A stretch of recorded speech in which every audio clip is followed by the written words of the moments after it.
radical, fundamental principles of freedom, rational self-interest, and individual rights. This is the Yaron Brook Show. All right, everybody, welcome to Yaron Brook Show on this Tuesday, August 27th. I hope you're all having a great week, and looking forward to the rest of the week. We will be having shows every day this week, same time, 2 p.m. Through Friday, and then we'll see on the weekend. But certainly through Friday, we'll have ongoing shows. All right, let's see. Good news coming out of Israel. The Israeli Special Forces, while clearing tunnels in the south of the Gaza Strip, in the Rafah area, I think, clearing tunnels and going in there section by section. One of the reasons they don't just blow all the tunnels up and destroy all the tunnels is exactly this. They came across a hostage who, it appears, the Hamas had panicked and kind of run away and had abandoned him, and so the hostage was brought back to Israel and put on a helicopter and sent back to a hospital where he was evaluated and got to meet his family and got to see his family. This particular hostage is an Arab Israeli. He is a Bedouin from the south of Israel. These are traditionally nomad tribes. They're not nomads anymore.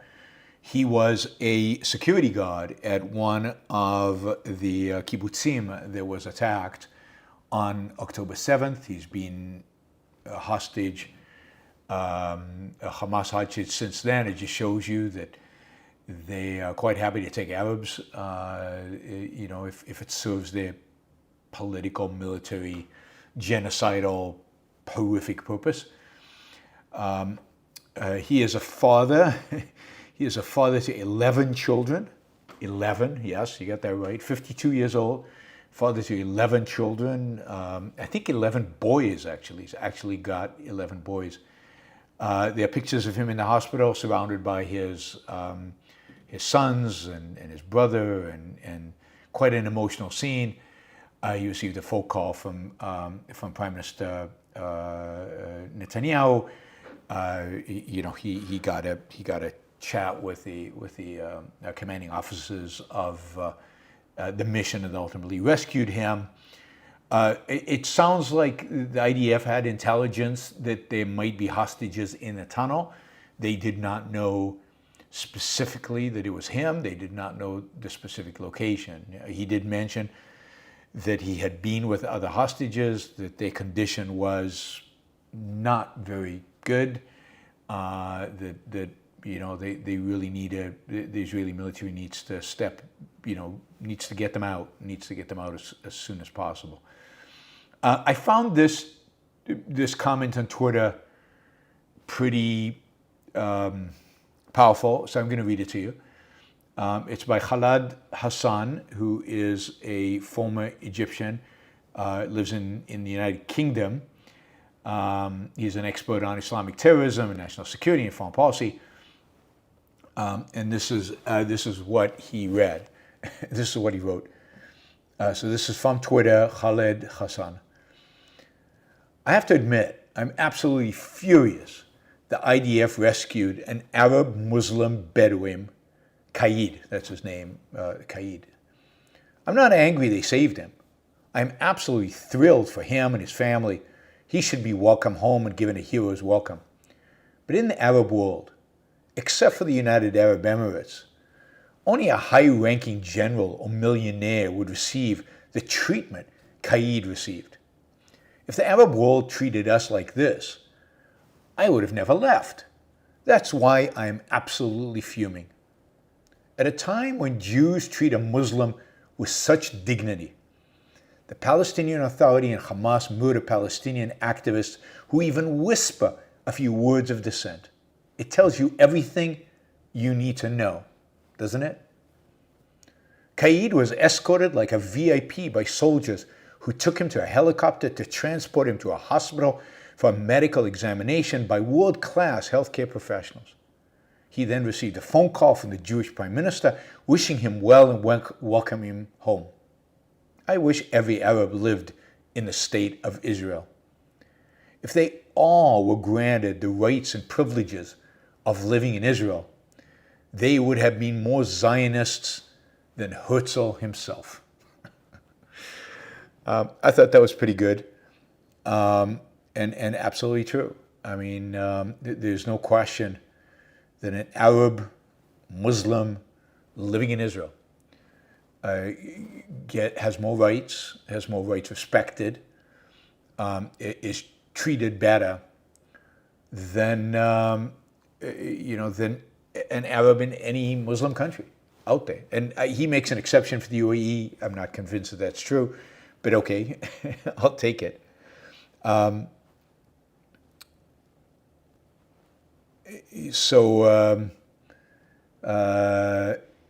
Yeah, I mean, I think this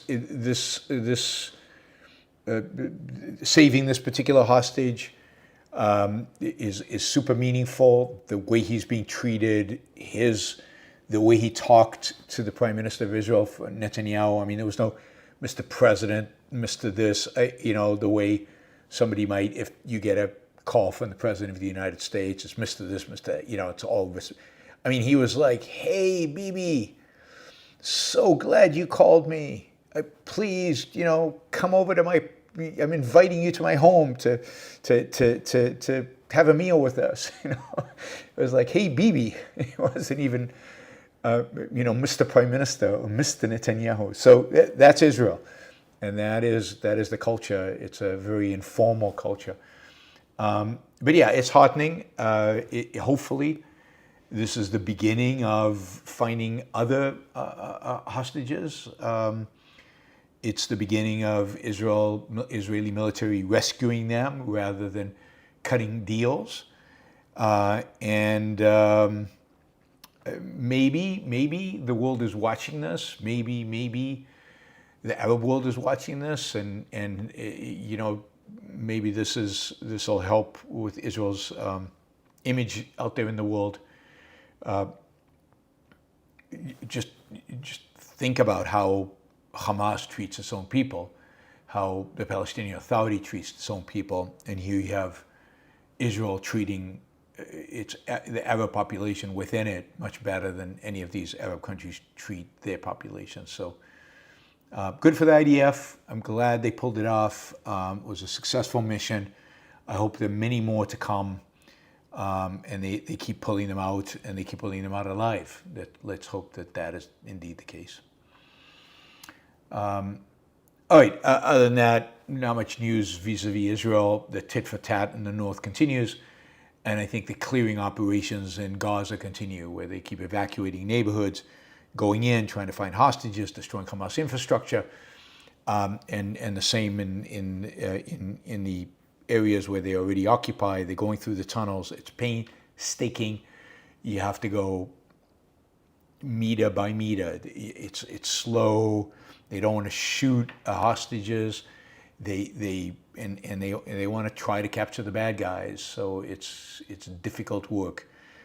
This weekend, yesterday I think, rumors were, I don't know where they came from, and I don't know that this has any credibility really, but there was a lot of stories about the fact that Sinwar, the head of the Hamas, now the unequivocal supreme head of the Hamas, because everybody else is basically dead, that Sinwar is dressed as a woman in Gaza, just mingling with everybody else, but because he's dressed as a woman, can't be identified and has not been killed.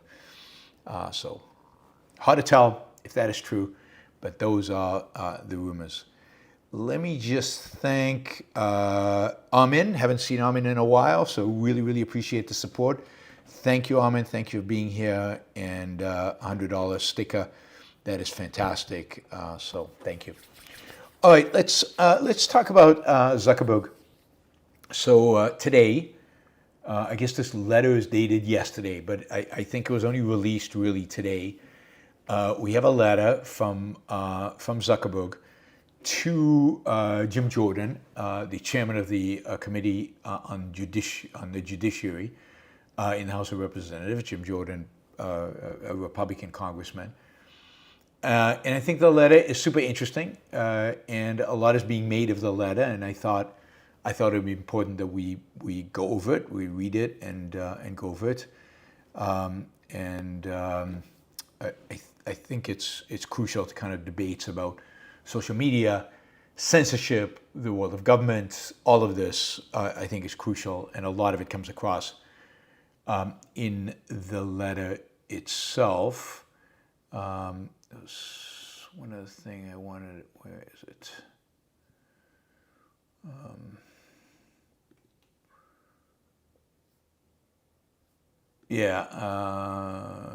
Let me find it. Get it up there. All right. Let me put this over here. All right, so here's the letter. I'm going to read most of it to you. This is from Zuckerberg, this founder and CEO of Meta, Facebook. Quote, there's a lot of talk right now around how the US government interacts with companies like Meta, and I want to be clear about our position. Our platforms are for everyone. We're about promoting speech and helping people connect in a safe and secure way. As part of this, we regularly hear from governments around the world and others with various concerns about public discourse and public safety. So, that's the standard position, free speech, and governments express their concerns to us. In 2021, senior officials from the Biden administration, including the White House, repeatedly pressured our teams for months to censor certain COVID-19 content, including humor and satire, and expressed a lot of frustration with our team when we didn't agree. Ultimately, it was our decision whether or not to take content down, and we own our own decisions, including COVID-19 related changes we made to our enforcement in the wake of this pressure. So note what he's saying here. One, there was pressure. There was pressure to take down explicit, specific content. Completely, in my view, inappropriate of the government to be exercising such pressure. None of the government's business. However, as we've seen, the Supreme Court has not taken my side of this, at least not yet. These cases might come back to the Supreme Court, but so far, the Supreme Court has basically said, yes, government can interact with social media, can put pressure, explicit or implicit, on social media to do it. But what's interesting is that Zuckerberg then says, right, he says, ultimately it was our decision whether or not our enforcement, to take content down, and we own our decisions. So whether to succumb to the pressure or not, he takes responsibility for it. So while you can criticize Zuckerberg for acting on the pressure, he is admitting here that he could have turned the government down. Now, I don't know what the consequence of that would have been. Nobody does. But clearly, the government did something unbelievably inappropriate. But the taking the content down was done by Zuckerberg and Meta. And in that sense, the attempt at censorship was done by the government. What Facebook did is not censorship, not even censorship by proxy, whatever that means. What Facebook did was made a decision about pressures being placed on it and what it should and shouldn't do. Zuckerberg goes on to say, I believe the government pressure was wrong, and I regret that we were not more outspoken about it. Now, I agree with him. I agree completely that the government pressure on him was wrong. I think any government involvement in content is wrong, unless it's obviously and unequivocally a national security issue, and COVID was not. But, Facebook made a decision. It made a decision as a private company facing pressure from the government about its own viability. The censorship is the government's action. And here, I think the Supreme Court is wrong. This pressure that the government is placing on social media companies, or still placing on social media companies, is wrong. That pressure is a violation of the First Amendment. That attempt to censor should be censored. That attempt to censor should be stopped by the Supreme Court. So Zuckerberg goes on. I also think we made some choices that the benefit of hindsight and new information we wouldn't make today. Like I said to our teams at the time, I feel strongly that we should not compromise our content standards due to pressure from any administration in either direction. And we're ready to push back if something like this happens again. This is the other issue, right? That we talked about when this was all happening in 2021, 2022. Moderating social media is not easy. Every platform has standards. Now, you could say the standard is anything legal is okay. But I'm not sure that's the wise business decision. I'm not sure that's the right business decision. If you're trying to appeal to a certain audience, it might not be appropriate to let the neo-Nazis on your platform, yell even when it's legal. Platforms have to make decisions about content. One decision could be to allow it all, but it's not probably the best decision for the business in terms of, shareholder wealth maximization, in terms of profits, in terms of growth, in terms of success. Making those decisions is difficult. It's not easy. Particularly when you've got a government breathing down your throat, either putting pressure on you, hauling you in front of Congress to lambaste you, hauling you in front of Congress, and remember, this is the left and the right doing this, hauling you in front of Congress to tell you that you're going to be regulated and you're going to be controlled. Very difficult. And what Zuckerberg is saying is, look, we made mistakes, as businesses do when facing complex situations. I would make the decision differently today if I had that option. I wouldn't do it the way I did it back then. I would do it differently. That's great. Good for him. But that's exactly what you want. Failure happens. And businesses are going to test, they're going to try in complex situations to figure out what the right policy is. And looking back, Zuckerberg and I say, it was wrong what happened then. Wouldn't do it again. This time, if it happens again, I'm better prepared both to stand up to the government and to be more public about what is going on. And that is cool, and that is great, and that leaves me to have some hope about, what happens to free speech in America in the future. If people like Musk and Zuckerberg and others are just willing to speak and to talk about what's going on and to stand up to the government, then I think that is going to have a massive positive impact on protecting free speech and therefore on our world and on our success in this world. Here's the next paragraph, which is another issue. And then I have a funny tweet from Trump regarding this in a minute. In a separate situation, the FBI warned us about a potential Russian disinformation operation about the Biden family and Burisma in the lead up to the 2020 election. That fall, when we saw a New York Post story reporting on corruption allegations involving then Democratic presidential nominee Joe Biden's family, we sent that story to fact checkers for review and temporarily demoted it while waiting for a reply. It's since been made clear that the reporting was not Russian disinformation, and in retrospect, we shouldn't have demoted the story. We've changed our policies and processes to make sure this doesn't happen again. For instance, we no longer temporarily demote things in the US while waiting for fact checkers. Again, they make a mistake, it backfires on them, they adjust. It's exactly what businesses do. This is a business. It's exactly what, a tech company does. It's exactly what you'd expect a tech CEO to do. Now, this is, of course, the Biden laptop, which social media suppressed at the time, although everybody knew about the laptop within days, so the suppression didn't really work. Although it was couched with this aura of maybe it's fake news, we don't really know.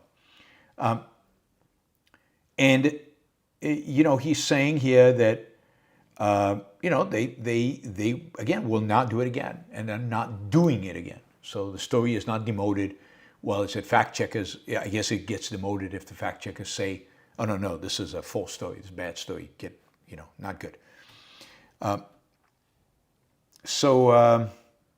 This is all good stuff. It's good that they're learning from their mistakes. I don't blame them for making the mistakes.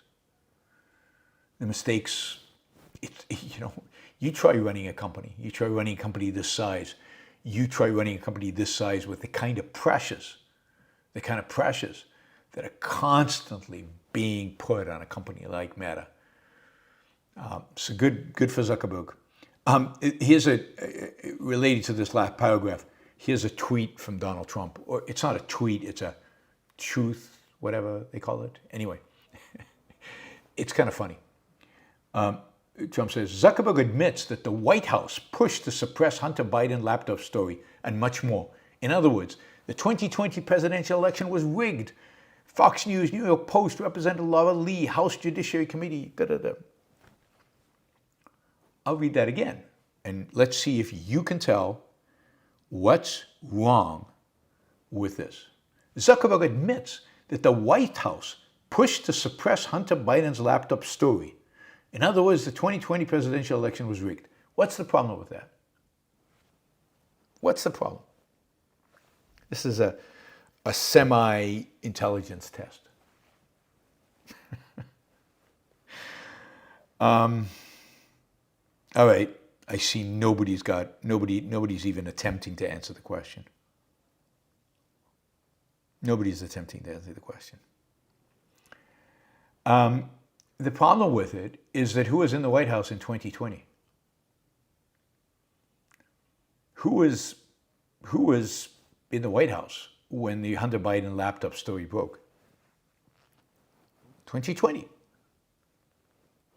No, problem is not blaming the loss on the laptop. The problem is that Trump was in the White House.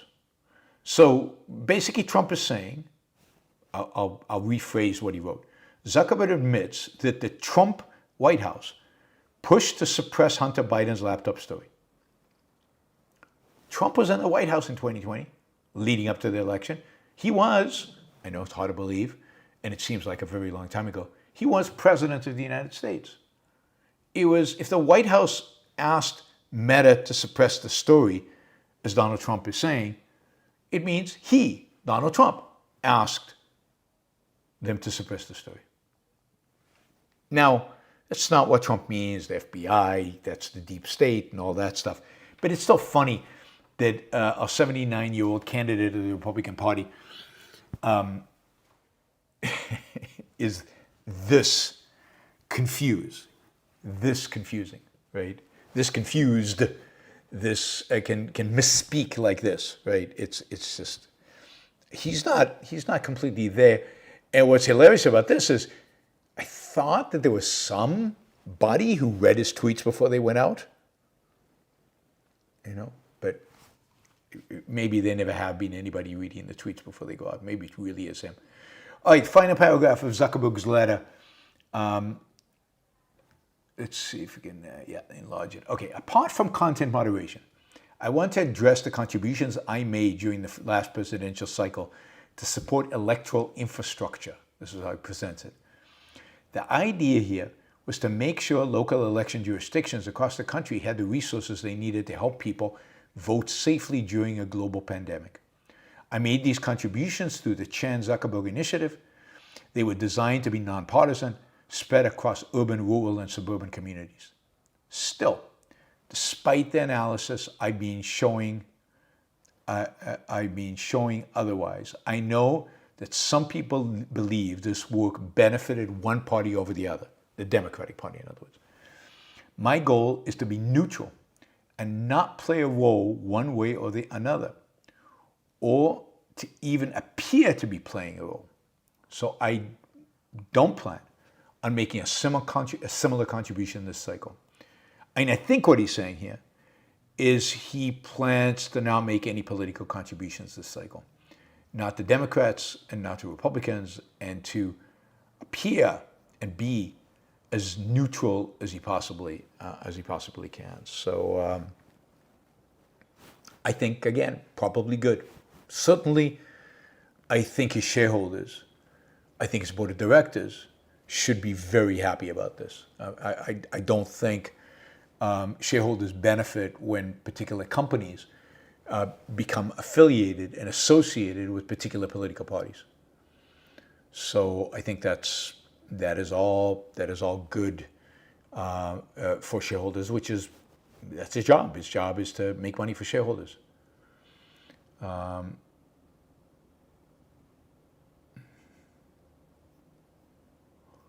right, let's see. So, bottom line, the U.S. government under Biden, and let me just note that I believe under previous administrations as well, but certainly under Biden, during COVID, unsurprising to anybody, and things that we already knew, put significant pressure on social media companies to take down certain posts regarding COVID, and to, take off or to, suppress certain information that they deemed misinformation, that they deemed inappropriate. And that they put this pressure, and that ultimately some of these platforms, including Meta, succumbed to that pressure and actually took down some information. That, I think, is old news. The new news, the good news, the positive, is that Zuckerberg here is taking a public stand. This letter is made public, that he will not succumb to such pressure in the future. That is, that he will stand up and he will make it public, and he will put it out there. I hope that's right. I hope that's true. And I hope we can expect Zuckerberg to live up to that standard. And I think if he does that, and I think Elon Musk seems to be committed to that, and others hopefully will be committed to that. TikTok, of course, is going away, but others will be committed to it. Then I think we will have I don't think Meta is going to be the kind of platform where you can post anything. I think Meta will have its own standards for what gets posted and what it's not, as appropriate. Meta will take down posts that it finds inappropriate. Meta will suppress, the algorithm will suppress certain information relative to other information. But it will be Meta's decision on what to suppress and what not, based on its business evaluation, based on its business philosophy, based on its business ideas. I mean, even Elon, who claims everything is okay on Twitter, that's just not true. Clearly, he has some standards. You might agree with those standards. You might disagree with those standards. But every single platform has to have some standards for moderation. Now, we'll get to Telegram in a minute, where there are probably no standards for moderation. So, and maybe that is the cause of the problems the CEO has with the French authorities. We'll get to that. But if the result is going to be that we have people like Mark Zuckerberg starting to stand up to governments and starting to be open and provide information to us, the public, about what is going on, I think it's a huge win for America. It's a huge win for freedom. It's a huge win for us all. So yes. All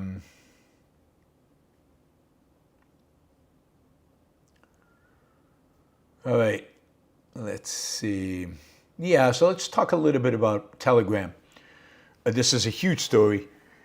It's a huge story because Telegram is massive. It has more users, I think, than Twitter. I might be wrong. We should check how many Twitter has. But Telegram has 950 million registered users. It is big. It is used by a lot of players who are influential, as I said yesterday, and everything I've read supports what I said yesterday as true, in spite of somebody in the chat claiming it was BS. Telegram is extensively used by the Russian military. Telegram is extensively used by the Ukrainian military. Telegram is also used by a variety of different bloggers, if you will, commentators in Russia and in Ukraine.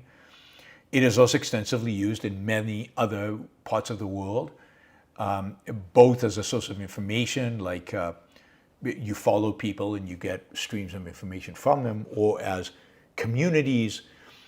Telegram is also very extensively used by the crypto community. Tons of community groups, group chats, I guess you would call them, on Telegram that deal with crypto. Telegram was, is really in every crypto story you hear out there. The communication that is going on Telegram. So Telegram is a major communication platform for many people around the world. As I told you, I get much of my news about what's going on in Israel from 2 Telegram channels where somebody, I don't know who it is posting constantly about what's going on in Gaza, Hezbollah, elsewhere, Iran. And over time, I've come to trust them because the information they provide has been accurate. So Telegram founder was arrested in France. And we now know what he was arrested for. That is what the charges are. The arrest has been extended, I think, for another couple of days. So we will know at that point whether he's released or whether the formal kind of proceedings start against him. It's hard to believe that if they intend to prosecute him, they will release him, because the reality is he has a private jet, he has 3 passports. He could disappear very quickly, and he could be in Russia, and they will never get a hold of him. Although his relationship to Russia, I mean, that's the other thing about this whole Telegram thing is, what is his relation to Russia? Russia seems really upset that he's been arrested. I mean, really upset. It's a major kind of geopolitical issue right now. And yet, he was kicked. He basically left Russia because of this massive disagreement with the Russians. And yet, some people on Twitter and elsewhere are claiming he's actually a Russian agent. The whole Telegram thing is all a Russian thing. Now, I don't believe that, but I don't know. I just don't know. His relationship with Russia is weird. He was in Azerbaijan at about the same time as Putin was, so the claim is that they met and he's in Putin's pocket. And again, Russia's making a big deal out of release him. What's he being prosecuted for? Of course, if he only had a Russian passport, I think Russia would make even a bigger deal out of this. The reality is that because he has a French passport, the French are just saying, it's our jurisdiction, butt out. I mean, he's a French citizen. Yeah, he's also a Russian citizen, but tough. This is French law. Anyway, it's a complex situation. Hard to tell exactly what's going on. We won't know more until they kind of unseal whatever it is they're going to charge him with, and until we actually have some legal proceedings.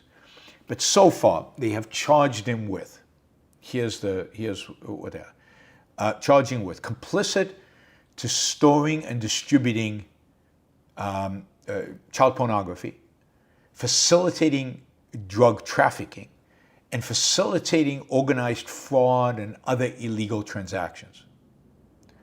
Now, what does it mean to be complicit in storing? Does that mean that Telegram stored this information and they knew it was child pornography and they didn't take it down? What does it mean to facilitate drug trafficking? Did they know there were, people on their platform were breaking the law? Even if they knew, is that their job? I mean,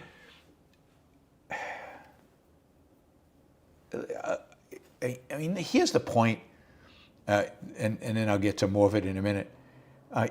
This is not like Russ Albright, because Russ Albright was actually facilitating all this. Telegram is just a platform on which this stuff maybe is done. Now, again, we don't know exactly, but here's the thing that's happening in the world today. The government cannot keep up with crime. It cannot catch illegal immigrants. It cannot. It cannot. Catch people trying to launder money. It can't deal with drug trafficking. It can't do any of these things. These are basic laws. They can't live up to,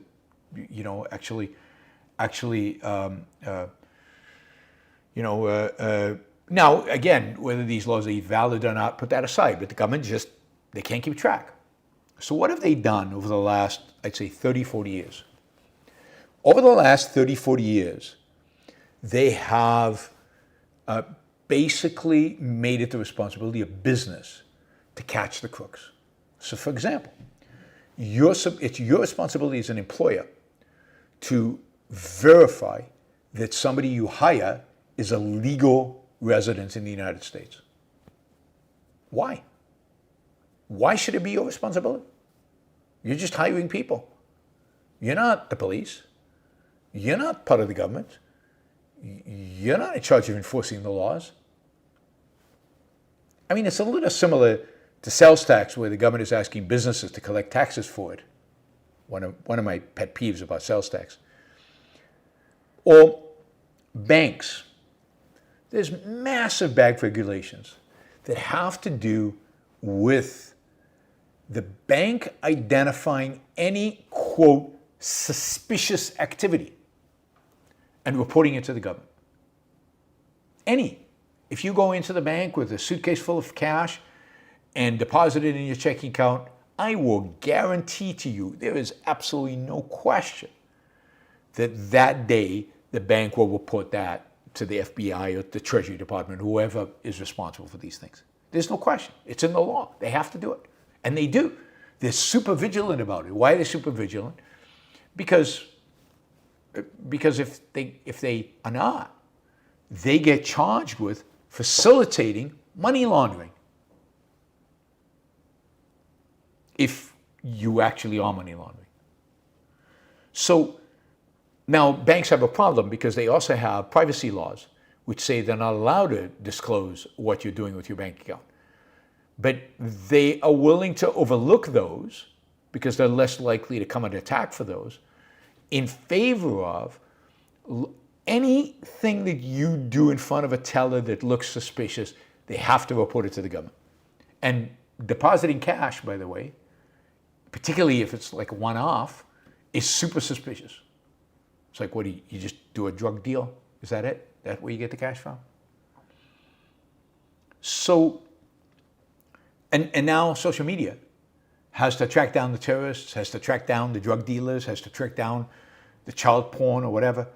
Now, I'm not saying social media shouldn't in some cases. Certainly, I think child pornography, social media should do everything it can to suppress this. That's just a moral right thing to do. But really, social media should track, a messaging platform like Telegram should track what people are transacting to make sure it's a legal transaction and they're not exchanging drugs and doing something illegal or money laundering. It's not their business. That's the business of the police. And if this is a way to get around the laws, so be it. So be it. It doesn't give the police the right to listen in to all Telegram conversations, and it doesn't require Telegram to monitor all conversations. That is a massive abuse of power. It's not an issue of free speech.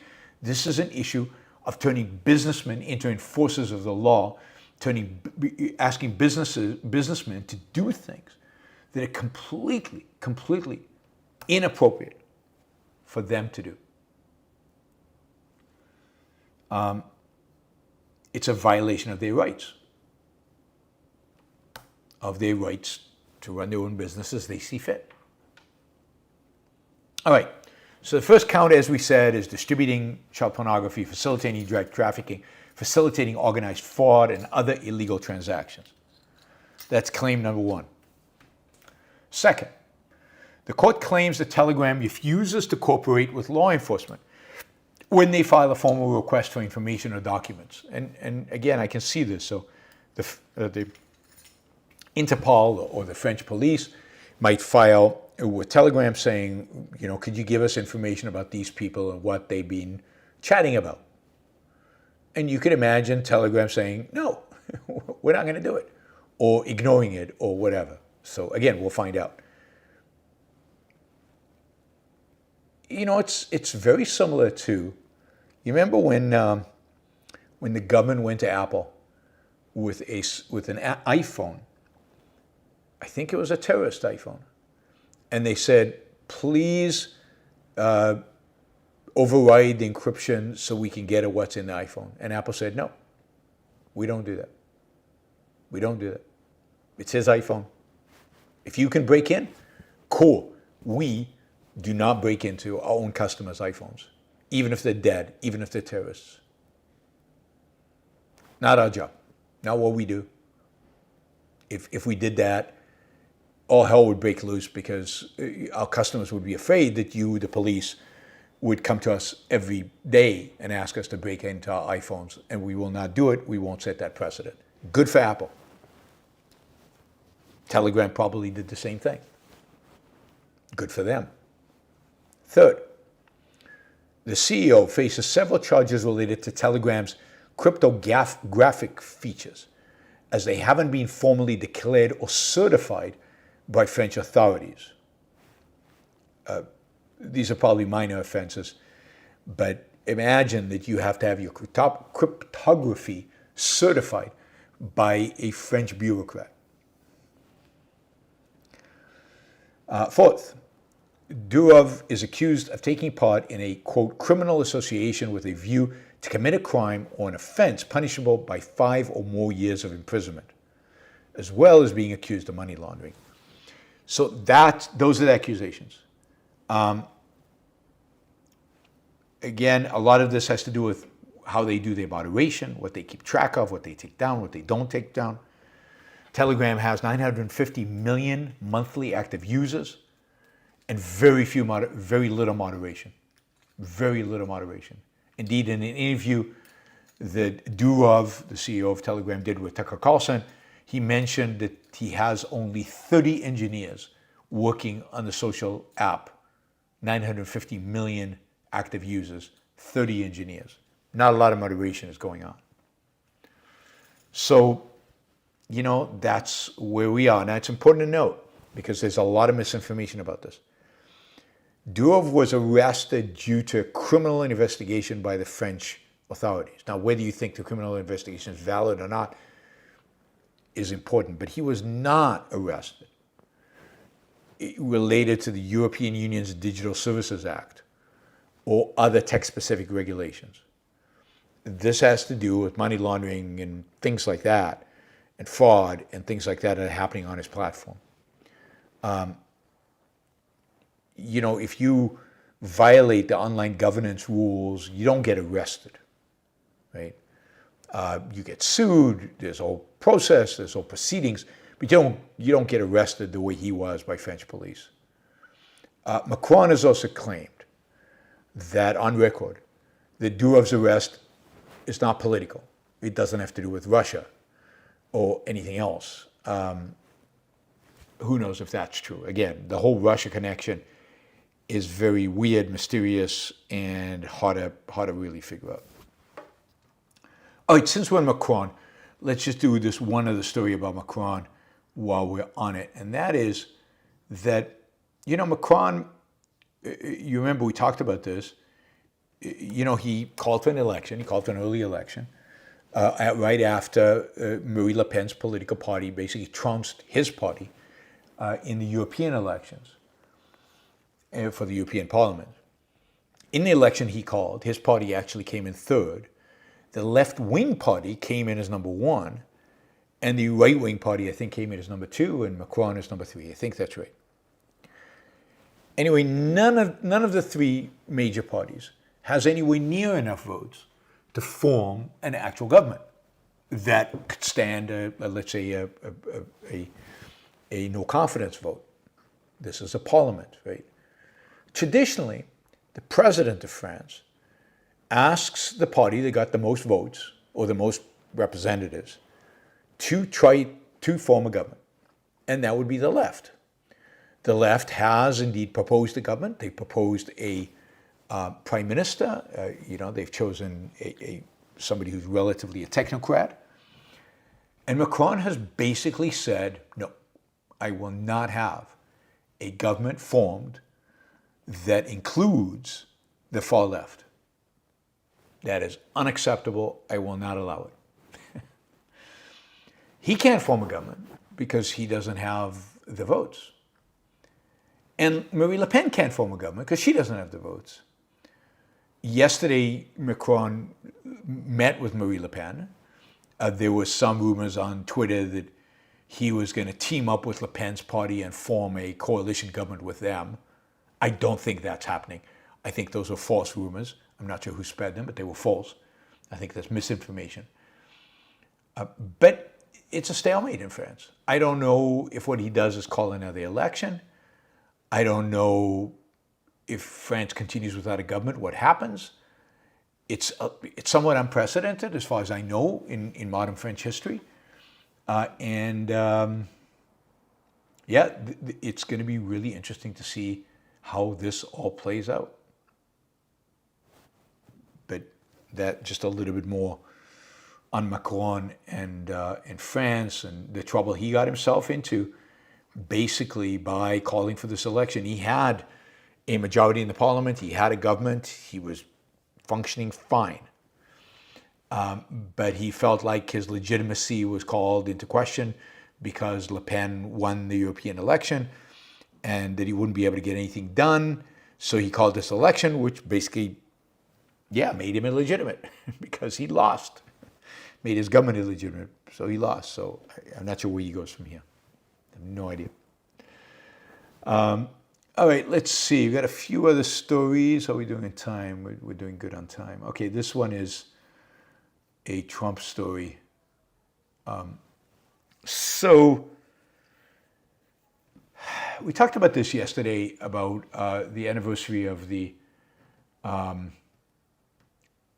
3 years since the United States stuck its tail between its legs and fled from Afghanistan. 13 Marines lost their lives 3 years ago yesterday, trying to evacuate civilians out of Kabul. They never really got to evacuate all the civilians they promised to evacuate. The Taliban basically took over. There was an explosion in which the 13 Marines died, as well as 148 Afghans. Just a horrible, horrible circumstance. And I said yesterday, absolutely, blame Biden. Blame Biden.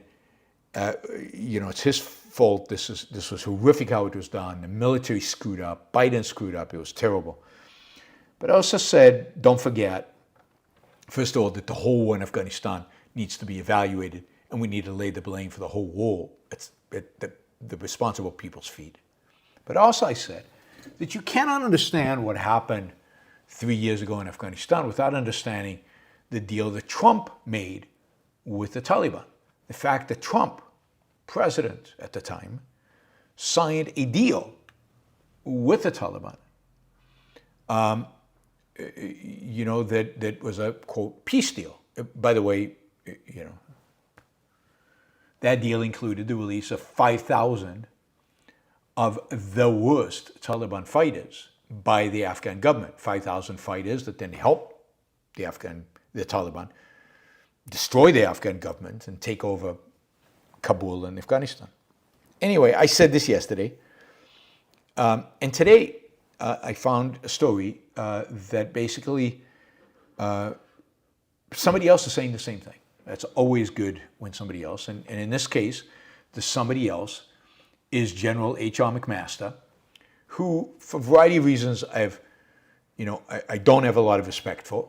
I don't have a lot of respect for his rules of engagement, the way under him Americans fought, the way they fought in Afghanistan, and I don't have any respect for him because he went to work for Donald Trump. But MacMaster, of course, worked for Donald Trump. MacMaster was his national security advisor. He was Donald Trump's national security advisor before Bolton, if I remember right. And MacMaster, in an interview yesterday, asked if Trump bears part of the responsibility for what happened in Kabul 3 years ago, his answer was, "Oh, yes." And I quote, "The whole premise of talking to the Taliban before you leave Afghanistan, why the heck were we even doing that?" he said. The Obama administration didn't negotiate with Al-Qaeda and Iraq on the way out. If we were going to leave, why not just leave? What happened in these series of negotiations is we kind of threw the Afghans under the bus on the way out, then forced them to release 5,000 of the most heinous people on earth. So MacMaster, who was in the room where it happened, because he was Trump's national security advisor, basically is saying the whole peace deal with the Taliban, the whole setup, that bears a huge part of the responsibility for what happened on that day, for what happened to Afghanistan, for enabling the Taliban to be victorious. Why did we ever negotiate with them? Isn't the principle you don't negotiate with evil bastards like the Taliban? Well, not if you're Trump. Trump will negotiate with anybody, as we saw in his exuberant love for the brutal dictator of North Korea, his friendliness towards Putin and even towards Xi, but suddenly his willingness to negotiate a deal with the Taliban. Trump is the worst kind of pragmatist when it comes to foreign policy. And this is just one example of many. Now, it turns out that MacMaster was on television yesterday doing these interviews because he has a new book out. So he's on a book tour. The book is called At War with Ourselves, My Tour of Duty in the Trump White House. Note that MacMaster was a Trump appointee, very, very well regarded within Republican circles, very, very well regarded by Trump himself. It's why he was appointed. He was considered a superstar general. I don't consider him that, I never did. But the Trump people did. In this book, not only does he talk about the withdrawal from Afghanistan and gives it the context of Trump's negotiating the peace deal, but last week, an excerpt from the book detailed how Putin was able to manipulate Trump by playing on his ego and insecurities. I'm shocked. Aren't you shocked that Putin is smarter, more manipulative, and on top of his game when it comes to Trump? Putin's not afraid of Trump. Putin's got Trump licked, whipped. According to MacMaster, again, National Security Advisor, massively well-regarded general. On Monday, another newly revealed excerpt from the book describes meetings in the Oval Office as, quote, exercises in competitive, I can't pronounce this name, sycophancy,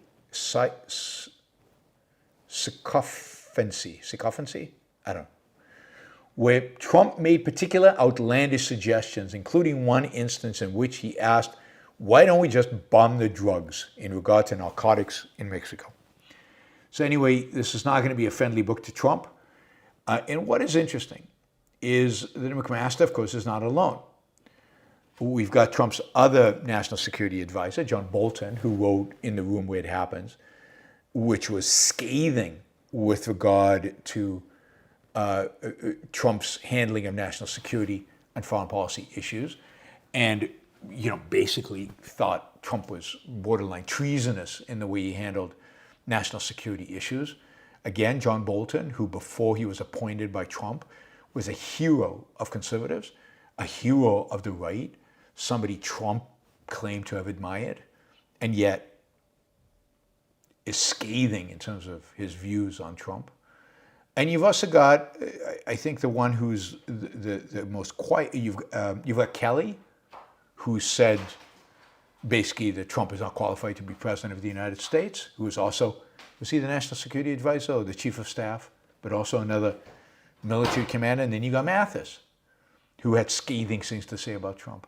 So basically, every single one of the military men who served under Trump in senior positions in his administration, people who Trump trusted, people who Trump elevated, brought them into administration because he thought they were good, all were absolutely disgusted by Trump, by how he ran things in the White House, by his foreign policy decisions, by the way he conducted himself.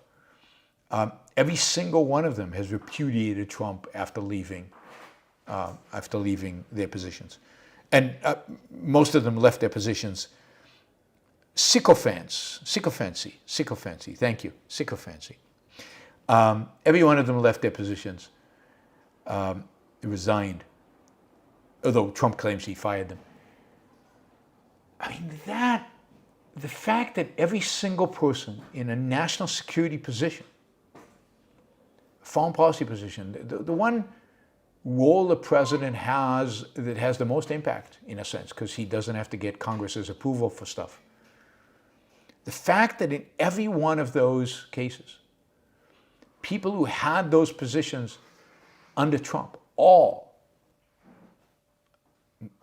I think all, maybe Pompeo didn't. Maybe Pompeo's the only one because he wants to still be in a position of power in the Republican Party. Every single one of them has condemned Trump. Every single one of them was critical of how Trump handled national security issues, handled what was going on. That in and of itself should tell you Trump is not qualified to be commander-in-chief. Trump is a danger to this country. He does not know what he's doing. He is a nutcase, and he's not very smart, and he doesn't listen. So, and the adults in the room who were there for the first administration, and there were adults in the room in the first administration, are not going to be there. He's not going to have them this time. He's going to have his own fan club surrounding him this time. Yes, men surrounding him this time. Nobody will be there to hold back his crazy tendencies. Trump is dangerous. Dangerous. We know the damage Kamala will do. It's standard Democratic damage. Most of that damage can be mitigated by the Republicans holding or gaining the Senate or holding the House. Most of the damage that she presents could be dealt with. The kind of damage that Trump engages in, that Trump is capable of, is not something anybody can stop him. Anybody can hold him back. Anyway. Yep. Walker says, remember when Rex Tillerson was Secretary of State? Yeah, I mean, Rex Tillerson basically thought that Trump was a moron. I think he said something to that effect. I think that's the first use of moron associated with Trump was Rex Tillerson, something like that. Rex Tillerson, former CEO of Exxon, a smart, amazing CEO. I don't know how good of a Secretary of State he was. But yeah, didn't last. All right. Let's see. A couple other quick stories. Things to just watch out for. This one, I should have actually added this to the Telegram Meta story because it's related. The Guardian. The Guardian is, I'd say, how would you categorize The Guardian? Left-wing daily newspaper in the UK, considered one of the more intellectual newspapers in the UK, maybe in the New York Times equivalent, but more explicitly left-wing. That is, it always has been. It's like it represents the position of Labour, something like, or more left even. Anyway, The Guardian is arguing in its editorials, or they published a piece today, making the case for that the British government should ask the United States to extradite Elon Musk to be tried in the UK for tweeting regarding issues related to the riots in the UK. You know, he basically retweeted misinformation about who the stabber was in that case where this monster stabbed a couple of girls, 3 girls, I think, to death. Anyway, they've just published a piece making the case for jailing American tech executives. You know, of course, Telegram founder, who's not American, but they like the fact that Pavel Durov was arrested. But you know, they want Zuckerberg, they want Elon Musk. In the article, they talk about them wanting to see them led away in shackles for ignoring what? European bureaucrats and European bureaucratic fascist regulations. This is one of the major papers in the UK. You know, one of the top. Excuse me. Sorry about that. One of the top newspapers in the UK. It's just unbelievable that they would have the gall to say something like that. I mean, if I were Elon Musk, I would be really offended and would sue them. I'd be triggered, as you know, micro-triggered, macro-triggered, whatever, and sue them in British court. Finally, this is a story we'll probably come back to because it keeps coming back. I did a story on this. If you remember the Cash Report, I did a story on this a while back, the Cash Review, which is a report written by a Dr. Cass, who is a specialist on you know, children's health in England, and she was assigned the responsibility of writing a report about the whole transgender treatment in Britain, how you know children have been diagnosed, treated, surgically treated, hormone treatment, all of this, all of the different gender, whatever, changed surgeries and procedures that they have. And she was asked to just be objective and write an objective review about what is the state of science about this. What does she think the status of this is? And she came back a few months ago, and I did a major piece in the show on this, basically saying, look, there is no science to justify these treatments. There's no science that shows that these treatments so-called prevent suicide or help these kids. There's no basis for it. It's irresponsible. And she was very kind of even-handed. She was like, look, there are real conditions here. Some people really have these conditions. But you know, waiting until they're 18, waiting until they're adults can make their own decisions. We know how to treat adults. We don't know what puberty blockers do. We don't know we're treating pre-adolescents with all these hormone treatments and all this stuff. We don't know what it does. We don't know what the health risks are. We don't know what the psychological risks are. And it's wrong to do because most of these people don't know when they're 12, 13, 14 what they really want. And it was a pretty scathing, but very science-based. She says the science is just not there. There's no science. She pointed out all the flaws in the original science from a study from the Netherlands that everybody has basically counted on. She showed the flaws in studies in the US and studies elsewhere. And the British government was backing off. They'd already shut down one of the big facilities that were doing these transitions, and they were backing off from NHS providing transitioning treatment to kids underage. And you know, I read I read what you wrote. I didn't read the whole report. I read the executive summary of the report. I read some of the chapters here and there. It was an extensive, thorough, seemed to me objective report, and that's how the British authorities, at least on the Conservative Party, treated it. A few things have happened since then.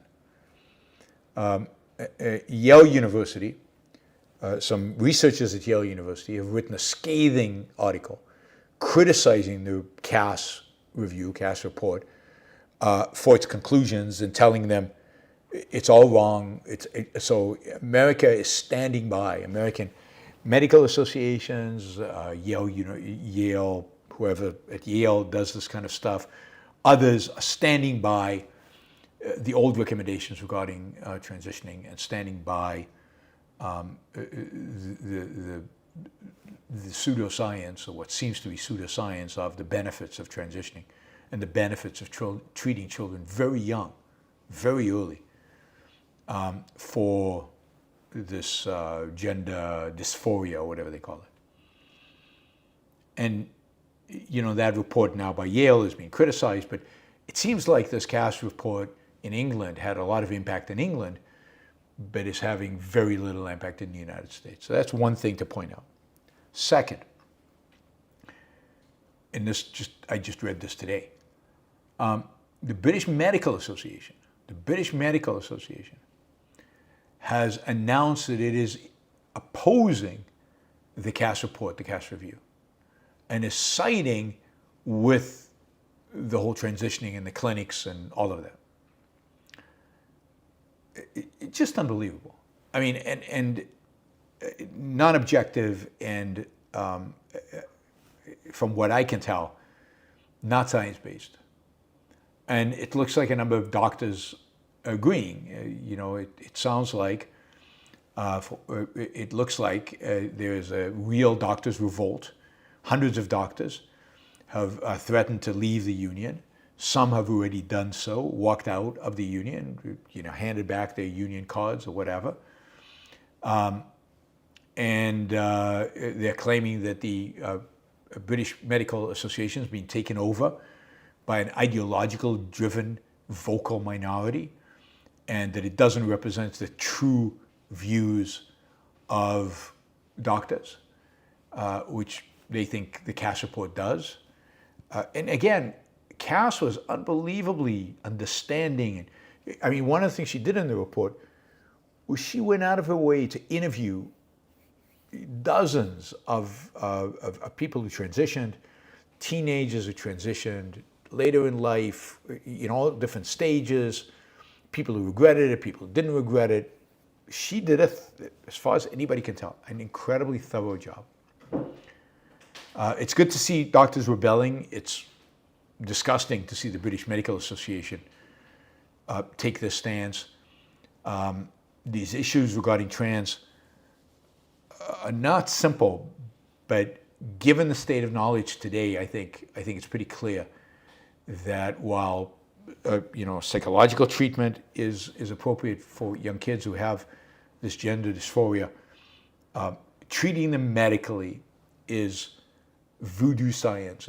It's not medically responsible. It's a medical. I think it's borderline criminal, child abuse, and it should stop. People want to do it when they're 18, so be it. Right? So shame on Yale, shame on American medical associations, and shame on the British Medical Association, at least based on everything I can tell around this topic. All right, I think we're good. All right, so we're going to now turn to the Super Chat. Thank you to all the Super Chatters who've already asked questions. We've got plenty of time today, so feel free to ask more questions. Usually when I say we have plenty of time today, some technological disaster happens and I have to end the show quickly. So let's hope that doesn't happen today. Please feel free to ask questions. Feel free to support the show with stickers. And again, thank you to Armin, who did $100 in a sticker. And I'm trying to see if there were other stickers. Yes, Stephen Harper, thank you. And so, yeah, that's all great. Thank you, guys. But please ask questions, particularly if you can do $20 questions, $50 questions, $100 questions. That's great. That enhances the show. It extends the show. and it covers topics that you guys are interested in versus topics that I've picked from the news. I want to mention a few sponsors of the show. John Bobbin sponsors the show. He has a podcast on YouTube. He has a YouTube show, which I encourage you to subscribe to, where he covers issues of diet, fitness, health, longevity. He has been in the industry, in the vitamin supplement industry for decades. He is a student of objectivism. He is really, really interested in all these topics and has devoted a lot of time to kind of analyzing, looking at, researching all the available data and information out there and trying to integrate it and bring a succinct point of view to you, a point of view you can use as an individual rather than the kind of aggregate, average statistical studies that is what we mostly get. He's about testing on you as an individual to figure out what works for you. So please follow him. The link is below. In the description, just do John Bobbin on YouTube. The channel is called Phil. Phil is philosophy, Philife, Phil Life. I shouldn't pronounce the L twice. Flife, something like that. Anyway, so just look John Bobbin, Barban, or Philife, and you will find his information. The Ayn Rand Institute is a sponsor of this show. The Ayn Rand Institute is looking for people interested in learning the objectivist ideas from the world's best experts who are currently teaching. And you can do that at the Ayn Rand University. So you can apply to the Ayn Rand University. You can do that on aynrand.org/start here. Ayn Rand University is an online school of philosophy, educating students about objectivism and providing them with the intellectual, career, and life guidance they need to flourish. I'm currently teaching a public speaking course on Ayn Rand University. Whether you are college-age students, just embarking on your studies, or working professionals seeking philosophical development, most of you, I think, are working professionals. As I said, a vast majority of my audience is 25 to 45. Ayn Rand University offers courses fit for your schedule and your goals. They have a very flexible program. aynrand.org/start here. You can apply. I'll also remind you that they're now accepting scholarships for conferences in Brisbane, Australia, Berlin, Germany, and Austin, Texas. So if you're interested in attending one of those conferences and getting a scholarship, if you're a student, go to aynrand.org/start here. And finally, the show is sponsored by Alex Epstein, alexepstein.substack.com, where you can subscribe to his brilliant Substack talking points, his energy talking points. Alex is, I think, the world expert on issues related to energy, fossil fuels, and environmentalism, particularly from an objectivist perspective. He's an expert irrespective, but he brings that objectivist philosophy to all of it. Support him by subscribing to the Substack. There's also an Alex AI, where you can get answers to any question you have on any of these topics from an AI trained on Alex's material. Alex has become so influential that there are several members of Congress, Senate and House members, governors, former presidential candidates that are subscribers. And you can hear his talking points being expressed by people in politics frequently. And it's quite shocking how influential, shocking in a positive way, in a good way, how influential Alex has actually been. So, alexepstein.substack.com.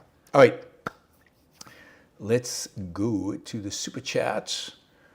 We've got a few questions, but feel free to ask more. Super chat is open. All right, let's see who's going to get us going. I think it is David who came in with a $100 question, so he gets priority.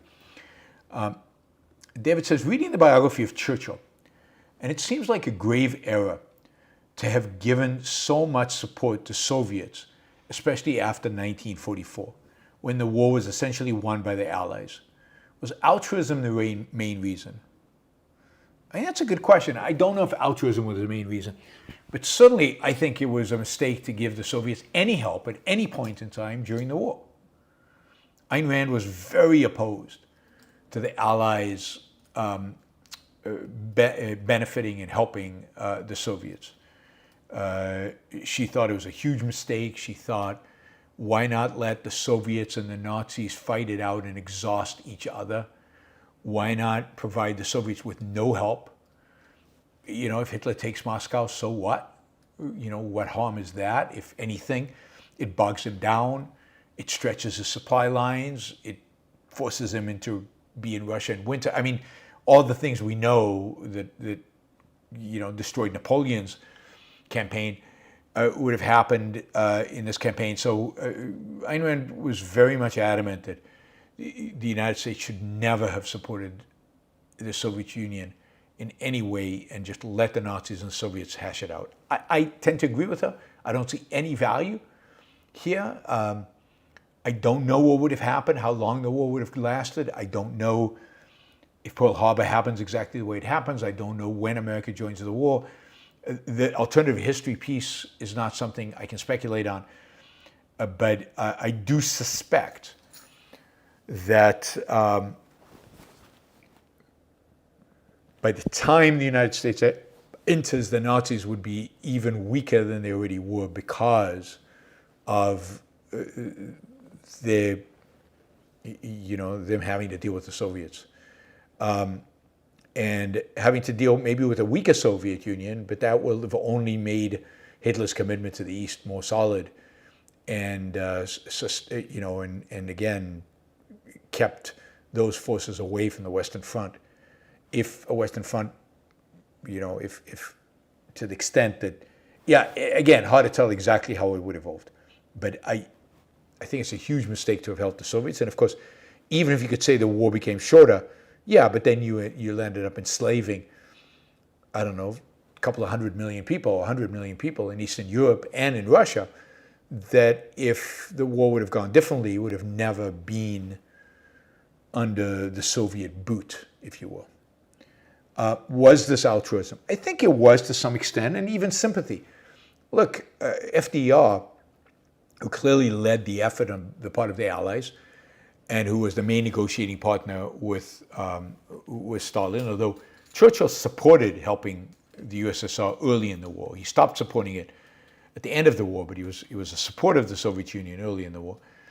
But FDR was there were people in the FDR administration, put it that way, very sympathetic to the communists. They were definitely leftists, definitely more, you know, sympathetic to that line of reasoning and to communism more broadly, whether to Stalin in particular or not. And FDR generally was much more friendly to Stalin than I think Churchill ever was. And so there was a certain, yeah, okay, we're not communists, but Stalin's not a bad guy. I mean, the left in America only acknowledged the evil of Stalin after he died in the 1950s, early 1960s. That's when there was this awakening in the West to Stalin's real nature. It happened to Sartre and the existentialists in mainland Europe. It happened to many of the American thinkers in the American mainland. People were enamored with the Soviet Union, with communism. A lot of intellectuals were. And I think that certainly affected the decisions at the end of the war in terms of how to treat the Soviets. I mentioned this in the past, but one of the reasons that, the main reason that Patton, General Patton, was dismissed from his position as head of the Allied forces stationed in Berlin, responsible for the American section of Berlin, was that Patton was doing everything he could to start a war with the Soviet Union because he realized that the Soviet Union was a real threat to America. And Eisenhower wanted to get him out of there so that a war wouldn't start. America was very much committed not to going to war with the Soviet Union. Remember, this is Soviet Union before it's nuclear, before it has that kind of power. This is Soviet Union. The pattern could have just steamrolled over, taken Eastern Europe, left Russia to them, but taken Eastern Europe and liberated the people of the Czech Republic, of Slovakia, of Poland, of Eastern Germany, of all of that was unnecessary. None of that was necessary. Can't replay history though. Thank you, David. Really appreciate it. Andrew, and just to finish up on that question, and one of the reasons, of course, of sympathetic communism, socialism, is because of altruism. Altruism is the ideology of socialism, politically. Altruism is the morality of socialism. It is the moral code of the socialist. Socialism is about sacrificing the able to the not able. That's woke. That's intersectionality, right? Taken to the extreme. Andrew says, can you talk about connection between selfishness and self-esteem? In a sense, they're like a self-reinforcing feedback loop. Yes, there's a sense in which they're the same thing. You can't, self-esteem is built off of selfish acts. And to take selfish acts, one needs a certain level of self-esteem. One needs to care about self. Indeed, when Ayn Rand was once asked in one of these interviews on television, if you were going to use a different word because selfish has these negative connotations, what would you use? She used self-esteem. Just use self-esteem. Self-esteem means to esteem yourself, to care about yourself, to value yourself, to place your own interest as the primary. And to earn that caring, to earn that esteem by pursuing and achieving values. Which values? The values that your life requires, the values that your happiness requires, the values that your self-esteem requires. So it's all very reinforcing. It's all very circular in that sense. So, how can I esteem myself if I think other people are more important than me? How can I have self-esteem when I think my moral purpose in life is to sacrifice for others and to suffer and die for their sins, or to suffer and die for God? That means I'm not that important. I'm not that significant. I don't care about me. So self-esteem cannot really exist in somebody who takes altruism seriously. Luckily, most people do not. But the more you take altruism seriously, the less you can have self-esteem. Self-esteem requires you to value you. What does it mean to value you? It means to be selfish. What does selfishness mean? Valuing yourself. Placing your own interest, your own values as your goal in life, as your purpose in life. And again, you earn self-esteem. You gain that esteem. You gain that increased valuing of self by achieving values. The values that are self-interested values, the values that are necessary for you to be successful in life. And that success reinforces self-esteem. So, yeah. Hopefully, I'm sure there's more to say about that. I know there's much more to say about that. So if you have any follow-ups, feel free, Andrew. Lucinda, who writes, let's see, my girlfriend recently moved from New Jersey to a college dorm in Florida. In New Jersey, people act like she was alt-right, but in Florida, people act like she's a leftist. Not my tribe means the other one mentally. Yes, this is something I've talked about a lot on the show over many years now. People seem to only be able to think in dualities, in twos. You're either left or right. You're either for Republicans or for Democrats. It's a binary choice, we're told. Everything is binary, but their whole life is binary. They can't think in nuance. They can't think that there's a third or fourth or fifth possibility. Everything is this or that, right? You either, let's say climate change, for example, environmentalism. You either want to end using fossil fuel tomorrow, or you're a climate change denier. Those are the only two options. It can't be something else. And you see that almost in everything now. I see it in life. I see it everywhere. It's as if thinking you have more than two options, thinking that more than two options exist in the world, it requires some massive feat of intelligence, some huge achievement. It doesn't seem to me like it does. It doesn't seem that difficult, that hard. And of course, Ayn Rand identified this. If you think about, it's either intrinsic or subjective. Oh, no, there's another option. It could be objective. She introduces a third alternative.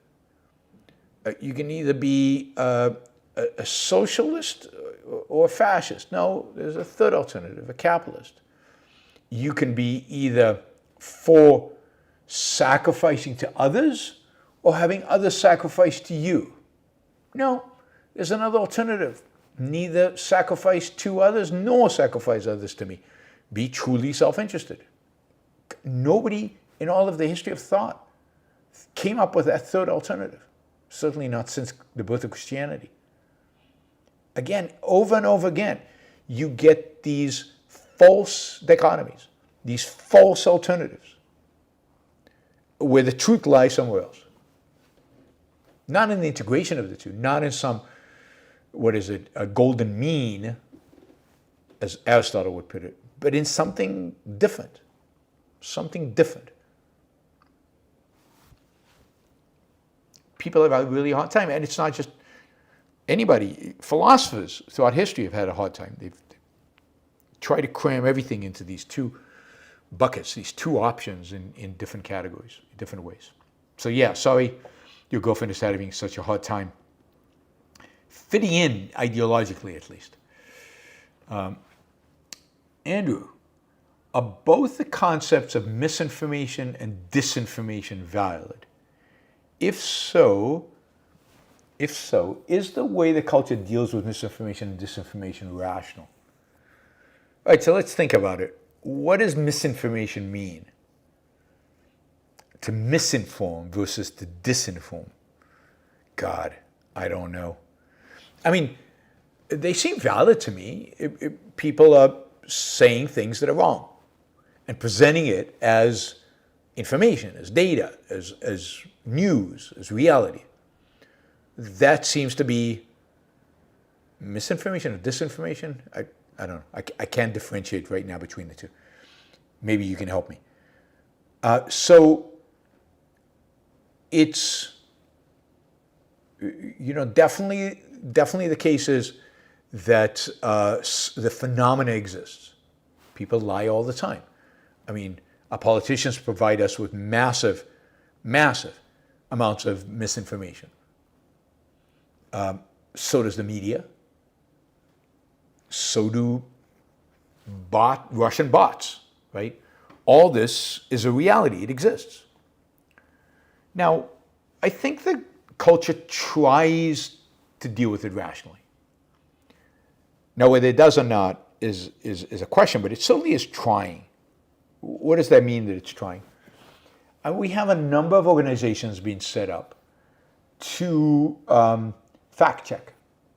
Fact check. Is it true? There's the story going around. Is it true? Can we figure it out? Now, you could argue that some of the fact checkers are biased themselves and some of the fact checking is not done right, and that's possible. But again, I think they're trying. I think they recognize that there is such thing as truth. They recognize that there is such thing as dis and misinformation, and they're trying to figure out what's right. Again, whether they're doing it right or not, different question. I think community comments on Twitter is a way in which people are handling disinformation. No, what you're saying in your tweet is actually absolutely wrong. Here's the correct answer, and you can have a little discussion and debate about that. So I do think that the culture sees this as a problem, at the better elements in the culture, put it this way, and is grappling with how to deal with it, and fundamentally understands that to deal with it, you have to figure out what's true. You have to fact check. And that there is such a thing as truth, which is an achievement. Now, it is also true that there are significant elements within our culture that disseminate misinformation and that embrace misinformation, that relish misinformation, that don't believe in fact-checking, that have no interest in fact-checking, that just blindly follow because this or that person said so, that accept authorities by their word and don't do anything beyond that and don't go anywhere beyond that. So, yes, I think there are elements in the culture that are trying to deal with it rationally, and then there are people who have no clue what to do with it, and people who embrace it and are responsible for it. That's another part of the culture, if you will. Never fell from Turkey. Wow. I enjoy most of your talks, Yaron. Thank you. I'm glad you enjoyed most of them. Send me a note sometime and let me know which ones you don't. But thank you. Really appreciate the support. It's great to have a supporter in Turkey. That's fantastic. Adam, be careful in Turkey. Let me just say that. Conditions of free speech in Turkey, not good. Not good. Adam Reed, why did the U.S. Senate never ratify the Budapest Memorandum as a binding treaty of the United States? Why did Ukraine give up its nuclear weapons without getting a binding treaty in return? Why didn't they ratify it? I really don't know. My assumption would be that they didn't ratify it because they didn't really want to commit the United States to defending Ukraine. Particularly in those days, Ukraine was godforsaken Eastern European hellhole. I don't think the United States viewed itself as wanting really to go to war with anybody over Ukraine. I don't think the United States wanted to send troops into Ukraine and actually defend Ukraine. I think that the Budapest Memorandum was the deal that the U.S., where they got the Ukrainians to give up. So the old Soviet Union had a lot of their nuclear weapons in Ukraine. And then when Ukraine gained its independence, the Russians said, well, wait a minute, these nukes are really ours. We want them back. And the Ukrainians says, well, we don't want to give them back because then, all hell will break loose. And America stepped in and said, no, give them back to the Russians and we'll guarantee your security. Don't worry, we'll guarantee your security. And then that was never ratified as a treaty to a large extent because America never wanted to fulfill that. They never wanted to guarantee Ukraine's security. Why did Ukraine give them up? I don't think it felt it really had a choice. They didn't want the responsibility, I don't think, of having nuclear weapons. They were a very poor country. They wanted to be friends with both the U.S. and the Russians. They wanted to be liked and to cooperate with other countries in the world. They were just starting out as a new country. They were hoping to have a good relationship with both. Russia, until the war, was the number one trading partner of Ukraine. Russia benefited enormously from trade with, Ukraine benefited enormously from trade with Russia. Since trade is win-win, Russia also benefited, right? Both parties benefited. And they wanted a good relationship with the United States. So they were willing to do what the United States asked them to do. I don't think it's very complicated to put yourself in the shoes of the Ukrainians and say, Soviet Union's broken up. We're not going back to the days of the Soviet Union. It looks like everybody's moving towards freedom. We don't want these liabilities, these nuclear weapons.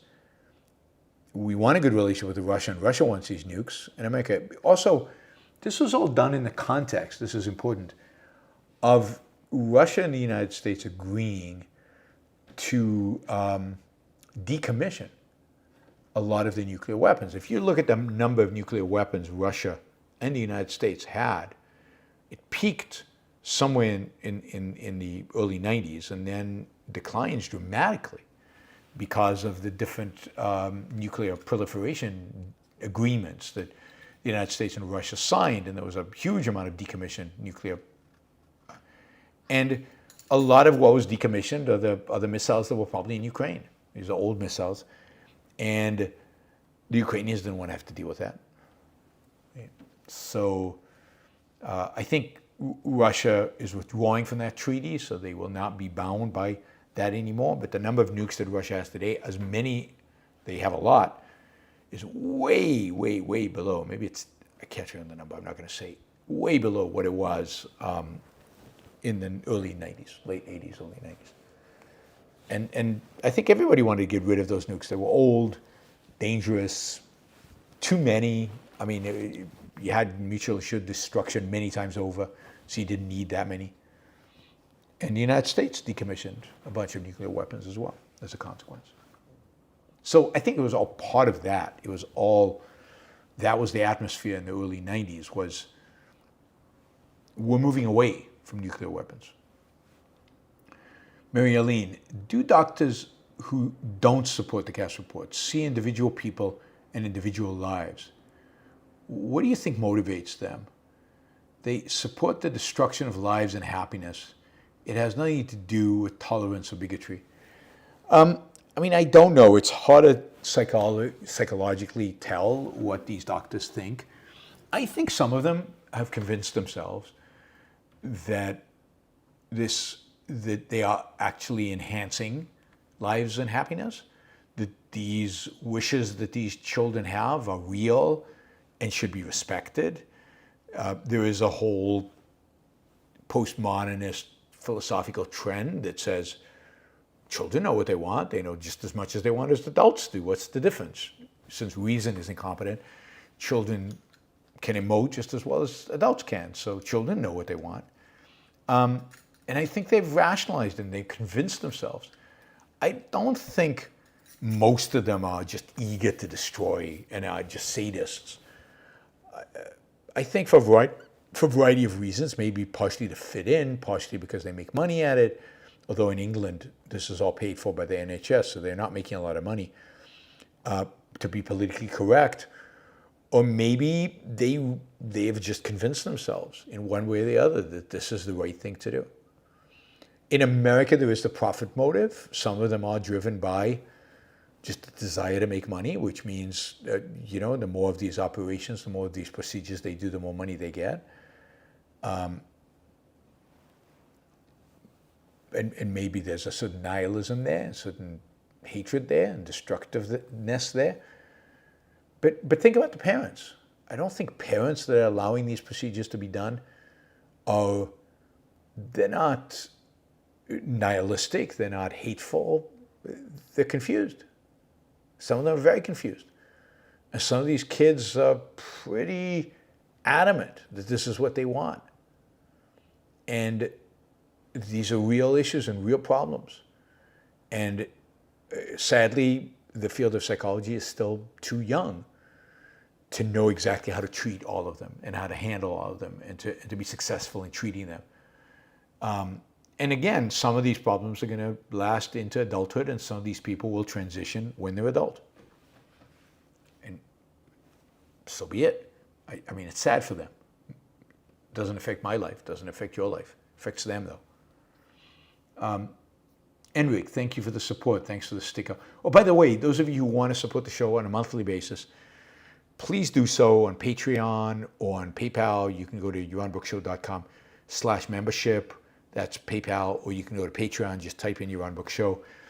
You can become a monthly donor there for $5 or for $500, either way, or anything in between, I meant, or $1,000, or anything in between. So please do that. Again, trade a value for value. All right, Bree says, you have said our political system is based on altruism. The politicians and people want some other to sacrifice for the benefit of a preferred group. I think this is not sacrifice. Maybe selfish altruism, neo-altruism, it's said. She says this is not altruism. Maybe selfish altruism, neo-altruism, etc. No, I think Bree, you misunderstand what altruism means. altruism means to sacrifice. It means that sacrifice is a virtue. It doesn't mean necessarily, when you say altruism is what's motivating them, it doesn't mean that what's motivating them is the need for them to sacrifice. But what makes it possible for politicians to be successful is to say, we need these people to sacrifice to those people, and for the culture to go, yeah, that makes sense. That's altruism in the culture. The altruism in the culture sees, yeah, no, those people have too much, those people have too little, we need to sacrifice these people to those people. Why should those people are too selfish? A lot of what altruism does is it codes us against selfishness, against self-interest of any form. So it forces us to object to any phenomena out there that is selfish. And phenomena inside here that is selfish, we feel guilty about. Inside, I'm pointing to myself, we feel guilty about. I don't think there's such a thing as selfish altruism. That's contradiction in terms. Selfishness and altruism are exact opposite. They're exactly the opposite. Selfish means taking care of self, not just what you feel like, but taking care of self objectively doing what'll make your life better.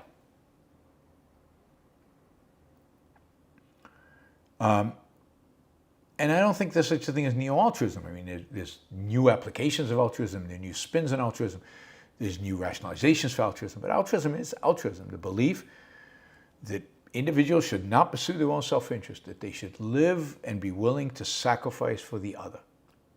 And, there's a lot of different, different altruists emphasize different aspects of that and how rigorously and consistently they portray it. But at the end of the day, altruism is the exact opposite of egoism. So you can't have them both. You can't have selfish altruism. That's a contradiction in terms.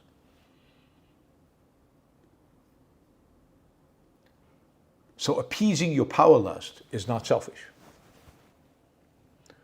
It might not be altruistic, but the only way you can get away with it is because of altruism in the culture. Because there are people out there who are altruistic. And therefore you sell your own power lust as fulfilling some need that they have derived from their altruism.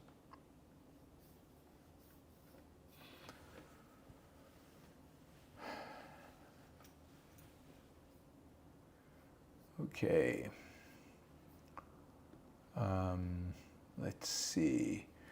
Robert says, any thought on Tulsi Gabbard endorsing Trump?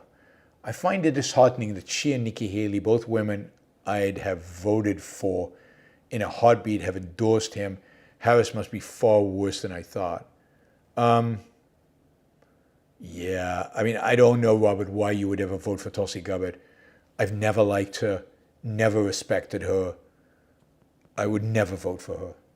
She strikes me as a complete and utter flake, without an ounce of rationality, just a weirdo, an anti-establishment. And I think that's what she sees in Trump, and that's why she endorses Trump, because she's anti-establishment, particularly the Democratic establishment, which kind of rejected her. So I think it has nothing to do with their evaluation of Harris. Nikki Haley is just, again, I don't think Nikki Haley's endorsement of Trump is a statement about Harris. Nikki Haley's endorsement of Trump is a statement by Nikki Haley that she recognizes that the Republican Party is Trump's party. And that if she wants a future in the Republican Party, she better toe the line. Now, that's disappointing of Nikki Haley, but I don't think it's a reflection of Harris. I don't think it's a reflection of anything other than Nikki Haley's ambition. And the true fact that I've been telling you about for a long time, that basically the Republican Party is gone, and what you have today is a MAGA Donald Trump party. The party is the party of Donald Trump. So, I'm curious what you see in Tulsi Gabbard that you are supportive of. But she struck me as very flaky, very irrational. And I was not surprised at all that she endorsed Trump. I mean, it seemed completely in character. And it just seems to me that Donald Trump is putting around him. I mean, she endorsed him in a way that Nikki Haley didn't. Nikki Haley basically said, I'll vote for him. But Tulsi's like, she's going to be part of the transition team. She's going to be like RFK.